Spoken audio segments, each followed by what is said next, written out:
आजकल एक चीज बहुत मतलब गूंज रही है। चाहे आप कहीं जाइए, किसी चुनाव में भी बात कीजिए, यहाँ तक कि तब भी एक ही चीज आती है, सीबीआई और ईडी का दुरुपयोग हो रहा है। मतलब कहीं जाइए, चुनाव अभी त्रिपुरा में हुए तो भी यही चीज गूंजी कि सीबीआई और ईडी। आप देखिए कुछ चीजें ही आती हैं तो सीबीआई और ईडी। तो ऐसी स्थिति हो गई है कि सीबीआई और ईडी के नाम से तो ऐसी आफत आ गई कि पूरा विपक्ष एक होकर यह बात कह रहा है कि सीबीआई और ईडी का दुरुपयोग हो रहा है। और लगातार आप देखेंगे बहुत सारी कार्रवाई भी हो रही है।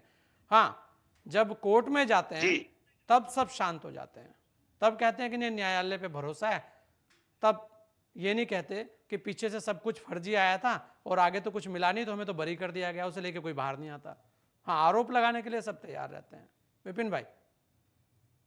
निस्संदेह देखिए, न्यायपालिका पे तो हम सबको भरोसा है। न्यायपालिका का जो भी फैसला होता है उसको हम सर्वोपरि मानते हैं, सर माथे लेते हैं। नहीं, उनको भी लेकिन तो सबूत, यहाँ पीछे उनको जाना भी तो पड़ेगा। केस, उनको भी तो सारी चीजें ये जांच एजेंसी ही देती है ना। जी बिल्कुल, देखिए पीछे जाना पड़ेगा।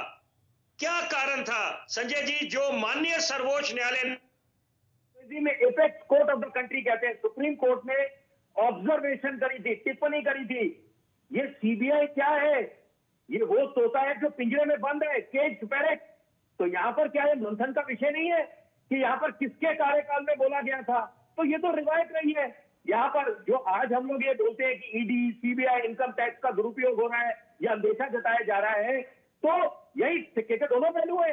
इसका मतलब है कि जांच एजेंसियां हाथ में हाथ धर के बैठ जाए, कोई भी सिर्फ कार्रवाई हो तो एक आम आदमी के खिलाफ हो, और जितने रसूख वाले हैं, जो क्लाउड वाले हैं, उनको छोड़ दिया जाए, क्योंकि वो तो आराम से बोल जाएंगे कि बदले की भावना से वेंडेटा, सरकार वेंडेटा के तहत हमारे खिलाफ कार्रवाई कर रही है, हमारा रसूख बढ़ रहा है, हम लोग और राज्यों में जा रहे हैं, लोग हमारे को स्वीकार कर रहे हैं, इसलिए हमारे को रोकना चाहते हैं।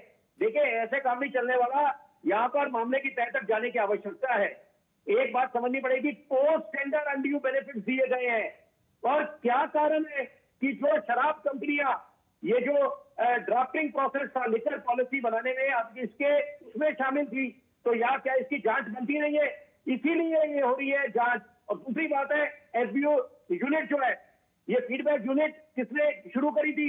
यहाँ पर जो ये जासूसी की बात चल रही है, स्नूपिंग की, तो ये तमाम बातें, खैर जो अभी उनको हिरासत में लिया गया है वो तो ये शराब नीति को लेकर करा गया है, और जो ये एक स्कैम बता रहे हैं, लेकिन यहाँ पर जांच बनती है, धैर्य रखना चाहिए, और उसके बाद दूध का दूध पानी का पानी हो जाएगा।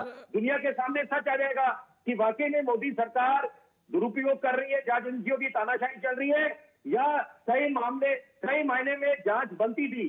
क्योंकि यहाँ पर तो खुद मुहिम छेड़ी है आम आदमी पार्टी ने, वो सत्ता में कैसे काबिज हुए, लोगों के दिलों में कैसे जगह बनाई है, यही बोल के जगह बनाई है कि हम भ्रष्टाचार मुक्त सरकार बनाएंगे, भ्रष्टाचार से निजात दिलाएंगे लोगों को। तो यहाँ पर अगर आज वो खुद जांच के घेरे में है तो स्वागत करना चाहिए, धैर्य रखें।